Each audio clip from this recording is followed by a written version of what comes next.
Welcome, everyone. It's exciting to have all of you present today, and we'll be starting in a couple of minutes. Just wanted to welcome you to the tour of the Sobrato Campus of Discovery and Innovation. I just wanted to kind of set the rules before. If you have any questions, feel free to put that in the chat on Zoom or put comments on Facebook. We'll address them at the end of the tour. And we're really excited to share these spaces with you, but keep in mind, everything is still under construction. And so just to get share the information on where we are and what we are doing, I'd like to introduce Sean Collins. He's the Director of STEM Operations, and he'll get us started by giving us an overview of this new STEM campus. Well, thank you, Shoba. Well, welcome engineers to the Sobrato Campus for Discovery and Innovation, or better known as SCDI, which is it's a major part of our new integrated STEM complex, which is slated for opening this September. And the STEM complex also includes other buildings you're already familiar with, such as Heafy and Bergen.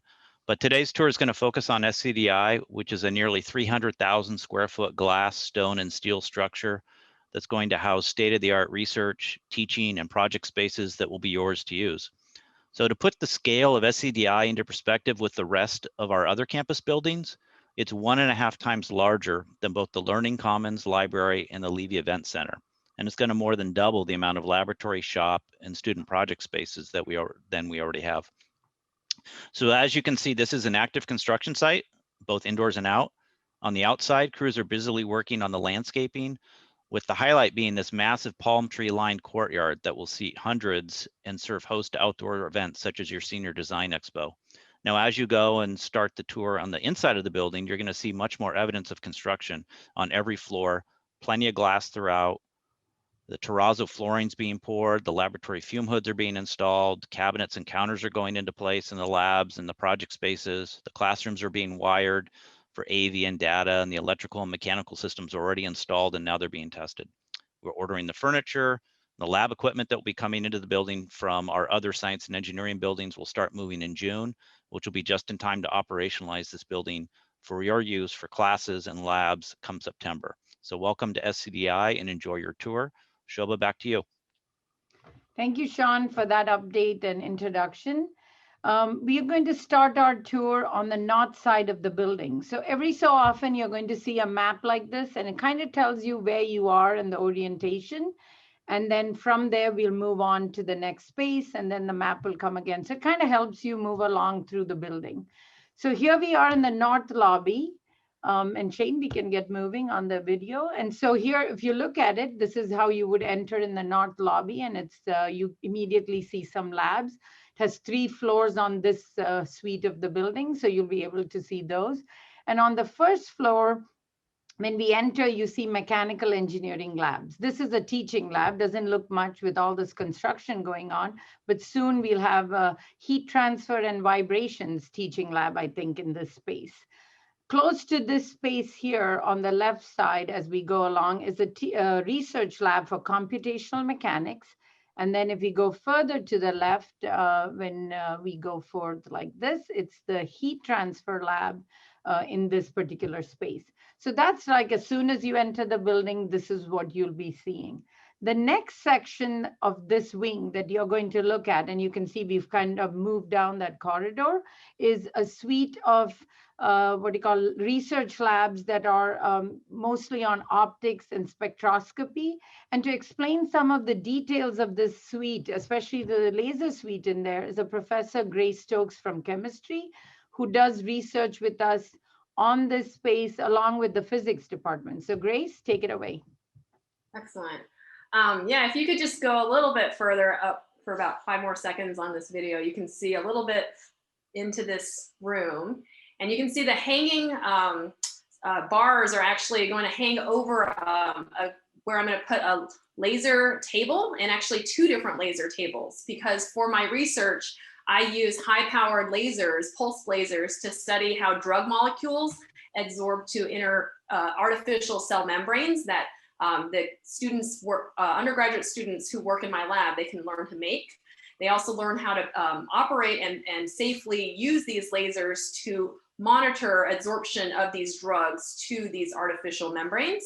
And so this space, you can see, actually will house 2 different laser setups. And we're very excited about that, because currently in my lab space, I've been at Santa Clara University for about 7 years.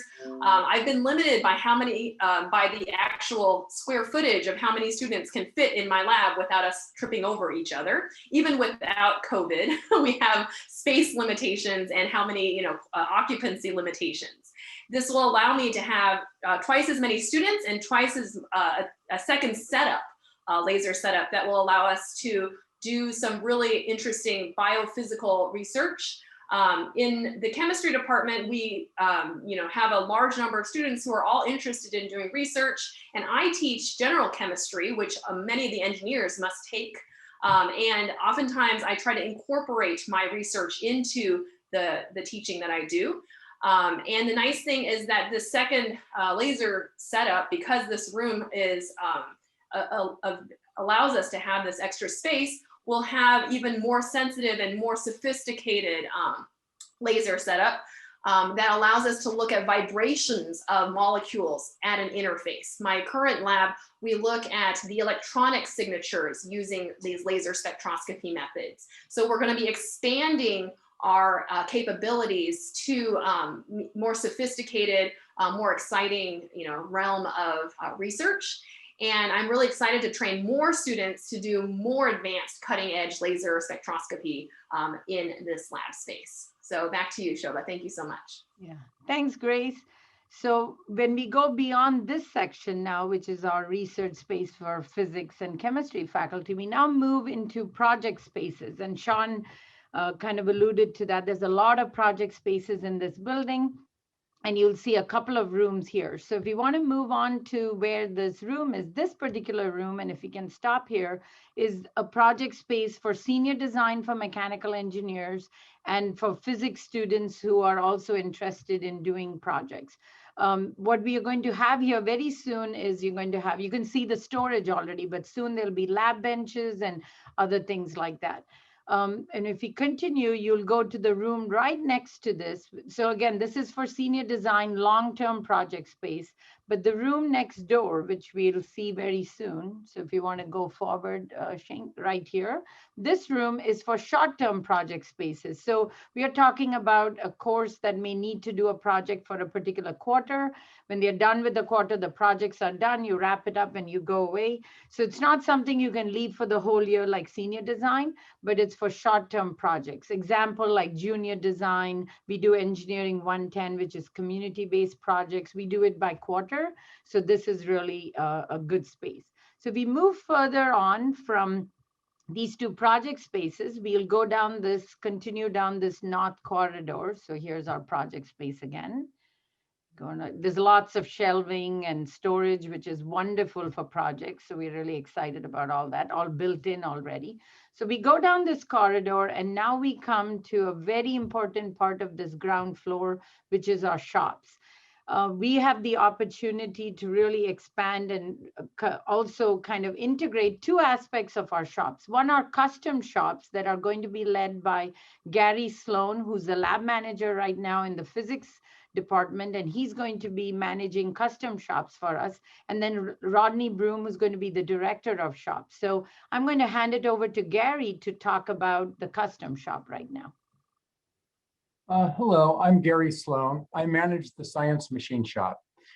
This space will be used to support the STEM community for teaching and research.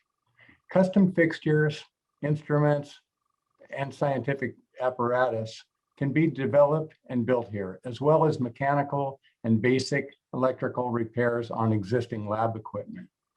Capabilities will include precision machining, welding and metal fabrication, soldering, woodworking, and mechanical assembly. This can also be a place to come for any consultation needs when conceptualizing design or build process ideas for custom projects. I'm going to hand this over to Rod. So as we pan through over to this, so this is the whole custom shop, and then we move into what we call the main teaching shop. Rodney Broome, our director of shops, will kind of take over and explain to you how he's going to arrange the space for your use. Let's stop there for now. Hello, I'm Rod Broome, the Director of Shop Operations, and I also instruct students in machine tool safety, machining, and metal fabrication. All of these shop spaces are well thought out, designed to provide the students with a clean, well-lit, and safe working environment. This wonderful space will be a great asset to the students. Let's go ahead and go to the map of the rooms. The first room we see is the teaching shop, which we just went into on the video, which is 1122. And this is a learning or teaching space where classes will be held to support learning and research. Included in this space will be 5 Bridgeport type milling machines with 2 axes CNC capabilities, 5 engine lathes with digital readouts, 2 3-axis milling machines, and a new CNC lathe. If we go up to the left, we'll see a room 1122A, which is a laser cutter, engraver, and 3D printing room. This room will be used to support teaching, engineering, and the sciences, and also junior and senior projects. If we go even higher up to the left, room 1102, we will see a fabrication shop, which in this shop will include a CNC wire EDM machine, an iron worker, vertical and horizontal band saws, drill presses, punches, sheet metal, sanders, and grinders. The student shop to the right, 1112, will be used to support teaching and student lab projects.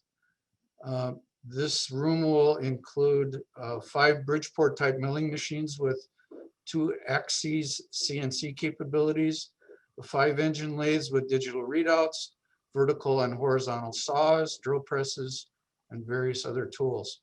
The tool crib, of course, where we will store all our measuring tools, cutters, actual material, and it will be a great space with lots of cabinets and all very visible. The tool crib, okay, we're going to go on to the welding shop in the next frame. We have a MIG welder in this room and 2 TIG welders and oxyacetylene cutting torches with great flow hoods and also access to the outside, which is a really neat function to have. We can bring in large objects and work on them. And then also the wood shop, which is 1202, will include for now a dust collection system, a table saw and chop saw, drum and disc sanders, and I have a lot of great ideas for these future spaces. Thank you. Thank you, Rod. My favorite in that whole thing is the tool crib. I really like Mine that. too. Go ahead, Shane, we can go forward. So this is that whole space, and you get a view. Again, there's a lot of construction going on, but you can see how much ample space we have for all these machines that Rod just described, and lots of room for all of this. And all of them is visible. We can all see it from outside. So now the other exciting part of the North Wing is the innovation zone that's highlighted on the map right now. And to share with us the plans for this space is Lab Manager Ann Hunter. Ann, if you could explain to us what we're going to be doing in here. Hi, I'm excited to be able to help show you the new innovation zone today. The innovation zone is an expansion of our current Maker Lab. This will be a hands-on prototyping space open to all SCU students, staff, and faculty. This space will have a wide range of equipment from general hand tools and power tools to more advanced equipment such as 3D printers, laser cutters, and CNC mills. Similar to our current Maker Lab requirements, all users will have to complete our short basic training module to have access to the space, along with our lower end tools and equipment. We will have optional training for users wanting to use our more advanced equipment. Users have access to the equipment for academic, extracurricular, or even personal projects. The Innovation Zone will have students trained as supervisors to oversee safe use of the equipment and give guidance to users. We will provide support for course use of the space, from coming in for simple projects to more advanced projects over multiple visits. Clubs will be able to hold meetings here to work on projects, and we will have open hours scheduled for users to come in on their own time to work. We have designed the layout of the space to have a cleaner work area that can be used for brainstorming, designing, instruction, or other work with our cleaner equipment, such as our sewing machine or vinyl plotters. As you move through the space, we will have racks of 3D printers and laser cutters under the exhaust hoods, and then our dirty equipment, such as our CNC mills, drill press, and miter saws. Throughout the space, we will have open workbenches that can be used to spread out while working on projects. By being open to the whole campus community, and having a low barrier for entry, this space is great for interdisciplinary projects or seeing what others in various departments are working on. We can have a wide range of users in the space at the same time. The new Innovation Zone will allow us to increase the number of users we can serve, as well as expand our available equipment. Also, being located in SCDI will help increase our visibility across campus and bring in new users. We're looking forward to seeing what new projects are made in the Innovation Zone. And now back to you, Shoba. Thanks, Anne. That sounds really like an expansion and really exciting place for all of us to see.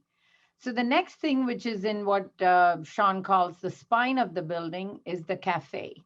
It's got a creative name. It's called Fresh Bites. I hope all of you understand how bites get spelled. If you're electrical engineers, you better know that. And this cafe is serving, I think, and it can be made to order food and prepared food for about 75 people. I think it'll be the second largest student cafe on campus after Benson. It also has like an outside seating area for students to and faculty and staff to enjoy the food and so on. So this is like a main part of the ground floor right here. If we continue down our map, Shane, you can go forward on the map. You come to the south side of the building, and that part of the wing has a cluster of civil and environmental engineering labs. And to explain this, we have Dr. Tonya Nilsson, or as her students know her, Dr. T. Thank you, Shoba. And Shane, you can keep that paused. That's fine. What I want to do, because we don't have a lot of pictures of this civil area, so this overview is kind of great to orient us. We have a lot of teaching labs in civil engineering, and so the light blue boxes or the light blue rooms that we see there coming down from the cafe, perfect, thank you, top to bottom. The first one closest to that cafe is our geotechnical engineering, and there'll actually be glass windows into the cafe so people can watch us play with soil as they eat their food.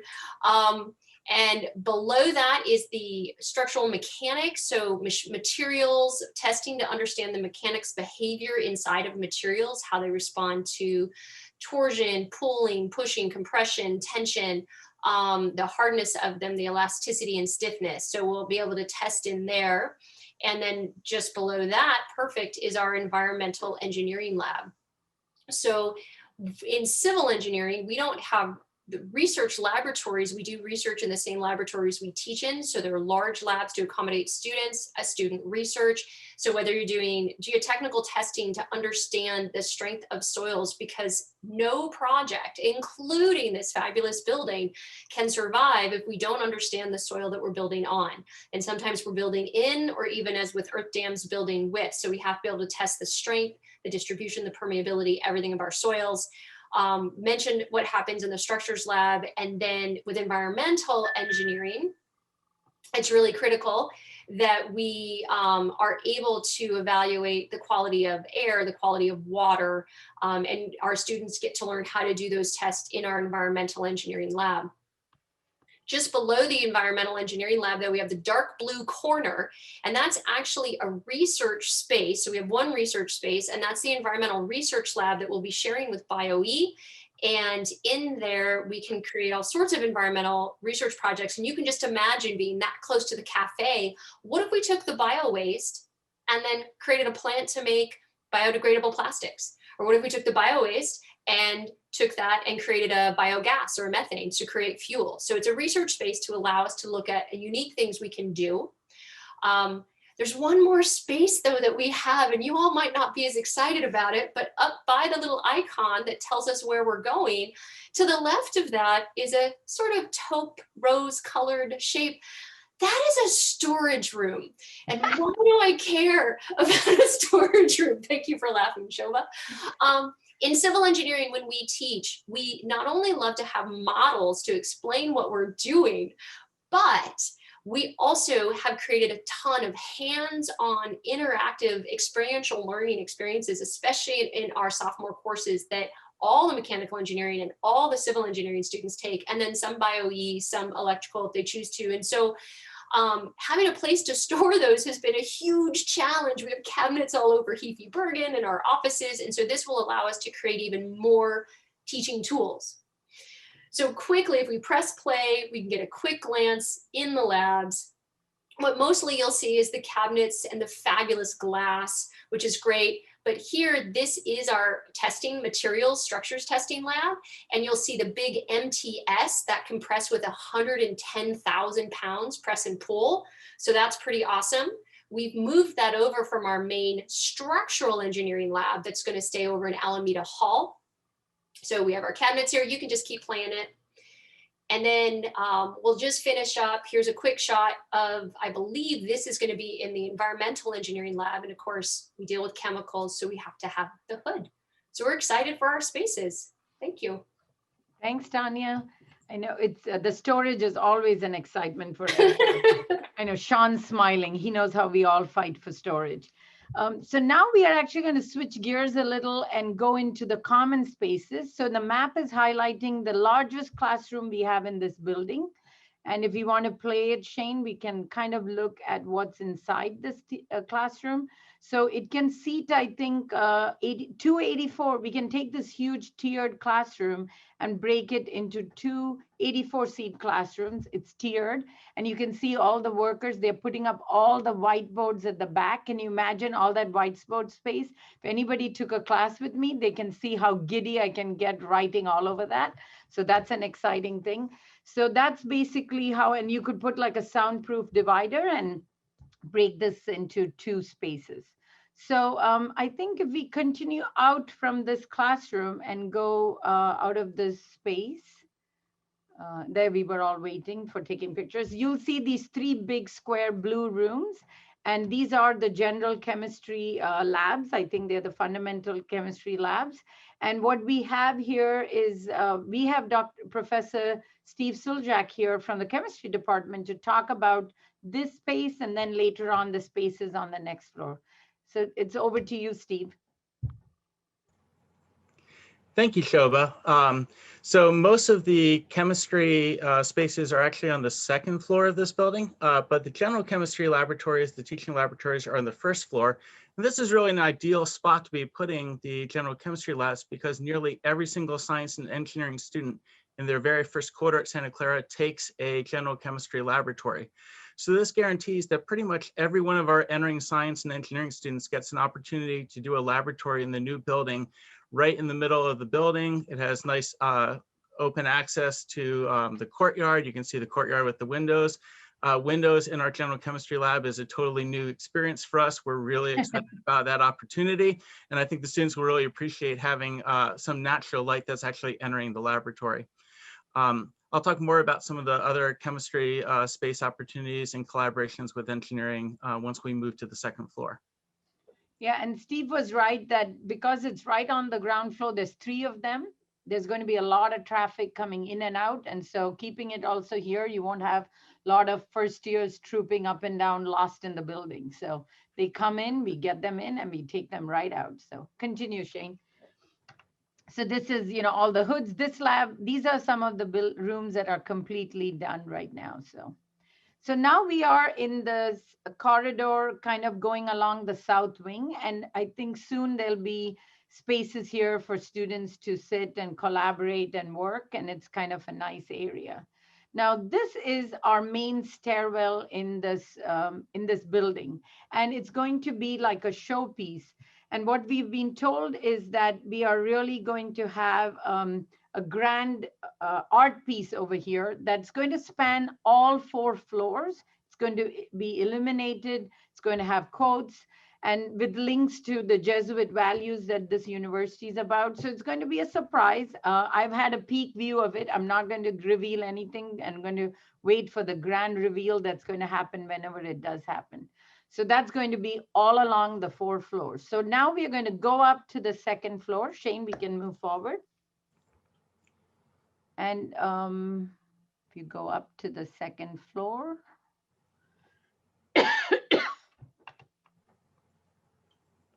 we go to the north wing on the 2nd floor. And I'd like, that whole cluster is all the chemistry department. Their offices are on that side. The civil and general engineering lab offices will be somewhere in the middle. But before we move further down towards the south, I'd like Steve to continue discussion on the chemistry suites over there. Go ahead, Steve. Thanks. I think what we're about to see is one of our organic laboratories. You can move forward, Shane.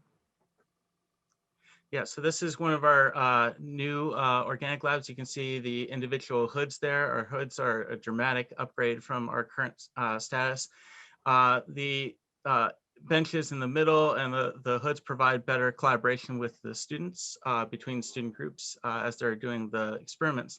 The other thing I want to point out here is the new arrangement of this building offers really nice adjacency opportunities. This particular lab, for example, this is mostly sophomore organic students that would be taking courses here, but this is now, as students are approaching upper division coursework, it's right next to all of the chemistry research laboratories and all the instrumentation that's available in both our upper division labs and in our research labs. So our science and engineering students that are heading into their sophomore, junior year start to get to be using our mass spectrometry or liquid chromatography instrumentation, fluorescence, absorbance spectroscopy that's scattered throughout this whole area. The research labs, unlike our previous model, are all in small or medium-sized suites. So teams of students working with different faculty are going to be in shared spaces, which enables better collaboration. And it's also right next door to other opportunities with the bioengineers and the biochemists that are going to be down the hall. So it's a really nice way for us to really enhance what's already a fairly strong collaborative environment between our departments in the College of Arts and Sciences and with the School of Engineering. So it's a really exciting opportunities with the adjacencies that are provided here. Thanks, Shoba. Okay, thank you, Steve. So I think after this space, I think we move to another section on the 2nd floor. So Shane, you can advance it. Oh yeah, so this one actually shows you all the little pink boxes are all faculty offices. So on the north side is where chemistry department is. The clustered in the middle are civil and general engineering offices. And down on the south side, which is closer to the bottom of the screen, are the environmental science and the physics department offices. So you can see there's a lot of, like Steve was pointing out, not just for students who are going back and forth between the labs, but even faculty can really work together. For example, the civil engineering and environmental science faculty have worked together for so many years, and now they're right across the, like a few doors away from each other. So it's going to be really exciting to be able to commingle much more than we had in the past. So if we continue on this, you'll see a picture of what our offices look like. So let's see what you'll all get to see our offices. So they're all orange, and the color of orange was picked because of creativity, is what Nicole told me. So I think that's exciting. So we all are going to be creative in our offices, and while we all have walls, none of us have windows. The glass door on the 3rd side is pretty much, or the 4th side is allowing us to get a lot of natural light in. And I think it's going to really, and none of us professors can escape. Tonya was saying that orange is the color of engineering. So, we have a lot of reasons for why these offices represent our faculty and our discipline. If we go further from this, we'll now move towards more the student spaces. So here, what's highlighted, and if we can pause over here, what's highlighted is the space that is very uniquely set aside for clubs that are supporting diversity and inclusion. I was just talking to Ricky Padilla on what we are planning to do in here, and he's basically saying this is going to be a safe and collaborative space for student organizations to hold meetings, trainings, events, things like that. Also, you can invite representatives from Student Life, Wellness Center, Cal Center for maybe like drop-in advising and counseling. So if Shane, if you forward this, we get a glimpse of what this looks like. So we go forward and look at it. It's a room, and it's a big room. It's got whiteboards all along one side. It's got a lot of monitors on the left. And so it's going to be a nice way for students to be able to use this space. The next space that we would see, again, this is very student oriented, is at the end of that hallway. And this is where we are going to have more student activity. So if we proceed in the videos, Shane, you'll see that the next part that we have is the student hub. And it's a room that is, I guess we'll just wait for it to come along. So the two blue things are classrooms, and this one is a student hub. And this is a smaller space. It's got, so there's something unique in this, and I really don't know what it is, and maybe Sean can explain to us. It's got a white cloth padded wall. And usually padded walls are for a whole different reason. So I don't know why we have that there. I don't know if someone's going to get mad and punch at something, but that's what, there's a padded wall on one side. There's whiteboard on the other. I think it's for sound absorption. Okay, good. So you guys can say whatever you want in here. None of the professors are going to know what's going on. You can go in and scream in this room. Okay, so we have this student hub for students to, maybe it's a smaller space, so maybe it's for officer and planning meetings. And then if you continue this is priceless. Again, I know that people get very excited about storage, but these are huge storage lockers for all the different clubs to be able to put their stuff in and things like that. And if you continue down this thing, you'll see a picture of, or rather a little video of the classroom behind this. And what we are hoping is that students can use these classroom for after hour activities, and that this whole zone in that corner of the second floor can be like a student, hub where people can be doing different things. So that's what we have on that particular floor. And then maybe we move on to the next floor. Is that right? Yep. So here we are on the stairs. We climb to our next floor. And if we go to the next floor, we come to at the end of every floor, when you come up on the stairs, you'll see a break room. But this floor is mainly for biology, bioengineering, and mechanical engineering. So if you continue on the video, Shane, you'll see this break room that's there every time we come up the staircase. And it's open for faculty, staff, and students to use. It's a small room, but it's got lots of light coming in from and the fact that you've got glass on in the rooms, it doesn't block the light for people in the middle of the building. So that's kind of neat. So if you continue on this, we'll come to the map that'll tell us about, and then actually at every break room, I wanted to show you all there, we have monitors where people can kind of see what activities are going to be happening and so on. Now on the north side, we have some more classrooms. And if we want to, the offices on the north are for biology, neuroscience, and public health. And then there's a couple of really large classrooms over there. So Shane, if you play the video, you'll see that we'll see one of the classrooms that we have, we can look through. So this is one of the classrooms. There's lots of construction going on right now. But from this classroom, what's really neat is you can walk out into a patio that's, or like a terrace that's right there on the third floor. And this, you can get to this terrace from the other side where students are sitting too. So you don't have to cut through some poor professor's class to get to the terrace. But here's the terrace. And this terrace is really, if you get an opportunity to, you'll soon get an opportunity in a few months to look at it, you overlook this the palm tree lined courtyard. There's a seating for about 30 people. There's going to be benches and things like that. And there is a canopy of solar panels that are already there that not only provide shade, but they're also used to power this building. So it's kind of a neat little feature that's already been put in. We can go further now and see what else is on the north wing. And what's really there is a very interesting zone for research, and Dr. David Hess from the biology department will be sharing the information about this. David? Thank you, Shoba. So we refer to this as Zone D internally. This is one of the largest research spaces in the building. You can just keep it plain. You can see it's really under construction right now, and I'll tell you when to pause it. This is really going to change the sort of model of what we have for of how we do research. This is a good place to pause it. It gives you a sense of scale of this is about 1/2 to 1/3 of the research space in Zone D. Before moving into SCDI in the biology department, it was pretty much one investigator, one professor, one lab. This space is going to house 8 different investigators. And it's not just from biology, it's from biology, psychology, neuroscience, environmental science, and public health science. It's going to have a number of support rooms that are shared by these investigators, such as a confocal microscopy room that's used for cell and developmental biology.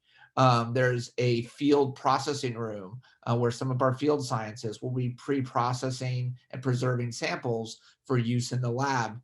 There's also an animal behavior observation room that's set up with sophisticated recordings and measurements. To give you an idea of some of the research that will go on in this space, Lindsay Halliday of neuroscience and psychology will be implanting sophisticated neural electrodes to monitor brain activity and correlate that with behavior in rodents. Dr. Kat Saxton will also be studying rodents, doing physiological and behavioral measurements of stress and seeing how that affects their physiology in interaction with other rodents. And then towards the other end of the lab, where we get into some of the field biologists, 2 of our field biologists, both Justin Whittall and Elizabeth Dahlhoff, use next generation DNA sequencing on their field samples to study evolutionary mechanisms that are at work. Dr. Whittall studies flower color, the evolution of flower color, and Dr. Dahlhoff studies beetle habitat and how they're changing in the high Sierras with climate change. We're really excited about this open area because you can see with so many different types of science being investigated, student researchers that are in this space will get to learn from the research that's going on around them, not just this research that they're doing. And we really hope that this creates an open scientific community in which our students can thrive. I think it's on to BioE next. So like David said, it's a really large space. And I think when we went to take the video of this, you could see we kind of zoomed in, and they even have a gorgeous view looking out. So hopefully they're concentrating on their research, could get pretty distracted looking out from there. It's I'm not going to say it because it's a secret. There's a patio on this side too, people. But it's a well-kept secret. You got to find your way to it. So this is the north wing side. And like David said, we now move to the south wing side, and we have the bioengineering spaces. And to share that, we have Dr. Zhang from the BioE department. Jonathan?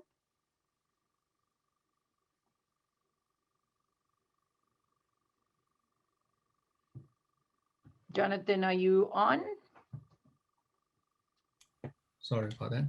Thanks, Shoba. So Department of Bioengineering will have its teaching lab and the research lab mostly on the 3rd floor. And although, as other speakers mentioned, there are a couple of labs on the 2nd and the 1st floor. But mainly, as this map shows, will be clustered around this area. And so, for example, the blue room with a pink, that is one of the BioE teaching lab. I'll go there for details. And the room below, labeled as blue, dark blue, those are the BioE's research labs. Okay, and the room labeled as yellow two rooms labeled yellows, those are the supporting labs. So for example, those are the walk-in cold rooms where we can operate some temperature sensitive experiments over there without bending over too much. So these are the layouts. Let's go to that room with the ping on it. Yeah. So the room with a ping on it, this is a typical Bio-E teaching lab. In this room, we are going to make this one as a bio-device engineering teaching lab. We also call that a dry lab. Here, basically, students will learn to fabricate these bio-device. Okay, and we have several courses go along with it. So again, this is the dry lab, and just right next to it on the right and on the left side, and those are, we have these so-called wet lab, and those are the one basically will teach is set up to teach those biomolecular engineering labs, such as protein engineering, nucleic acid engineering, those things. Okay, and now this one, I believe we move down to the Bio-E. This is the Bio-E research lab, and particularly this research lab, just like the biology department, we also adopted these so-called integrated this research lab. That means we have three tracks. That is the biomolecular engineering, biomaterial engineering, and the biodevice engineering. We share one gigantic lab, as the T shape pointed out. So this particular area in front of you, that is for the biomaterial engineering and the research section, where here we faculty and the students research to engineer the materials interacting with the human bodies, such as implants or the tissue and or the stem cells that for the regenerative medicine. And actually, it's not showing here on the right-hand side. And there is a bio-device engineering, the lab. They're integrated, but that's super clean areas. That's also being, to make it as a state of the art. And on the left side of that is the biomolecular lab. For the safety purpose, we keep it, there's a stairway to separate physically that lab with these clean labs, so that we can keep those toxic pathogens in case they are airborne to meet the biosafety requirements. Okay, so keep going.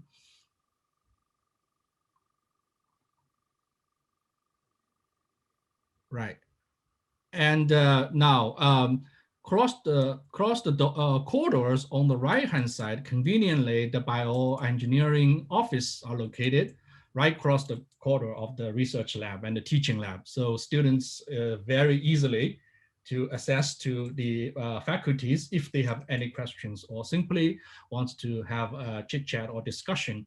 To facilitate that, again, look at the map here. At the bottom of the charts, there is a ping with the two rooms. These are the conference rooms, very nice, big size conference rooms where the students and the faculty can go there to have a private conversation or even have a conference. So very, very convenient. Back to you, Shoba. Yeah, thank you. So these conference rooms, there are these meeting rooms on every floor. So this is the third floor. If on the second floor also, you would have found a few. And even on the fourth floor, which we are going to go to right now, we would also have meeting rooms like this. So here's our stairs again, and we're going to go up to the fourth floor. And as usual, I want to save the best for last. So this is the electrical and computer engineering department, which is mine. And so I wanted to tell you all a little bit about what's up here. And we've got the best view. We've got the best patio to go and hang out in, just saying. And I just want to say that you see this little dot in the middle here. Shane's walking up and down, showing you where the patio is. So it's a very nice one. And then below that blue box, there are 4 labs, and there's one up on top. These are all the research labs. And just like Grace was telling earlier, really what's most important for us is the fact that we've all got research space now that we've never had in the past. So this building has really helped us get a space of our own and all the different groups right next to each other, so we can commingle. Our PhD students can talk to each other and work with different things. So we have a machine learning research lab over there. We have an information systems, power and complex systems lab, an IC technology lab, which has even like dark room kind of ability that's been arranged for us. So it's really exciting. We're really excited to kind of go into this new space. But what's highlighted is the Latimer Energy Lab. And if we go ahead and move forward, I want to talk a little bit about these labs. So the Latimer Energy Lab, though, has a person in electrical engineering, Dr. Kanbagi, who's leading it right now. It's a lab that is very much unique to the School of Engineering, but it's a very interdisciplinary lab. We've had people from environmental science, physics, and all work in this particular, lab. And it focuses on projects on power and energy systems and sustainability. This lab has access to the roof, as you can go. You can't go hang out and have a party out there. Sean's watching, and he's also the director for environmental health and safety, so he's watching us. But you could go out there if you need to do experiments on solar energy and systems like that. We made sure that we had access to the roof to be able to do things, because it's really hard to get to it otherwise. On the other side, one of our research labs also has access. That's our communications and electromagnetics one. We can halt a little bit, Shane. And that one basically has access. So if we need to do any antenna testing and things like that, we could go out and do those experiments. So if we go further in this, I wanted to say that in this lab, we are also going to have a monitor. And this monitor, what it's going to do is it's actually going to, we go back, Shane, it's going to be on the wall, on the glass side, that students can actually watch the power and energy information coming into the building and to the university. So we are going to actually have, it's sort of like, you know, how you can watch the ticker tape and see what the stock prices are. The same way you can watch and see how the energy consumption is going on at the university and in the building. And if any of you have taken classes with me, I love power systems. I teach power electronics, and we'll be able to observe all the things we learn in class actually happening in our live in our building, and we'll be able to observe and make observations and do research on those energy management projects. So that's one thing. So if we go further now, another School of Engineering lab that's going to be on the 4th floor is the Frugal Innovation Hub. As all of you know, this has been in the Guadalupe Hall, so we can continue looking through it. And as we forward through and we watch it, you'll see that now they have their own wide open space. And they're really excited about that. They want to be able to use this to showcase interdisciplinary projects and host partners from all over the world at Santa Clara. And they'll be right there. They have it's their own unique space, and they're really excited about this. So we go further now. We come to the teaching lab spaces that are there for electrical engineering. And we are able to get 5, the light blue ones, the dark blue one in the middle is another cybersecurity research lab. But the 5 light blue ones are all teaching labs of electrical engineering. Every single student in engineering goes through circuits, or many of them do logic design. So these labs are right there on the 4th floor. And then if you go across where the little point is, that's going to be a very interesting space. It's going to be a project and innovation suite. And that one is, if you continue to go along there, you'll see that it's a suite that we actually share with public health and environmental science. And you'll wonder, that's like strange bedfellows. But guess what? It was the group that said we'll all work together. So if you halt here, you'll see that we have a couple of meeting rooms, a project suite, and this is actually going to be our instrumentation room with, we'll have actually soldering stations. And for many, many years, I've been asking for this. We'll actually have snorkels that'll take away those fumes. And instead of breathing it all, it'll go straight up. So we have them installed, and I'm sure all the electrical engineering students are very excited about that. So that's where we are. So now if we continue down, you'll get a look at one of our teaching labs, which is right across. So here it is, if you halt right here. And all we asked for were 4 walls and, and like a floor, so we can put all our lab benches. All of you have been to our labs, but the view is spectacular from there. We get to see that courtyard right outside, and hopefully the students pay attention to their lab and don't sightsee outside, I hope. But anyway, so it's a really nice space. And if we go on further, and we didn't get a chance to video all those, we also have the Miller Center, which is on the same, at the south end of, at the north end of this corridor. And then the School of Engineering Dean's office is also over here. So if you want to continue, I think this is kind of the end of our tour. Like I said, I saved the best for last. And this is the end of our tour. If we had done this physically, we would have got the steps for our day. Let me tell you, this is a big building. It's a big facility, as all of us faculty and staff have shared with you. You have lots of opportunities for collaboration. I hope you enjoyed this tour, and we are looking forward to sharing the space with all of you. And I think it should be up and ready for us to go into in the fall. And now we'll go to any questions you might have. So we can stop here and go for the questions.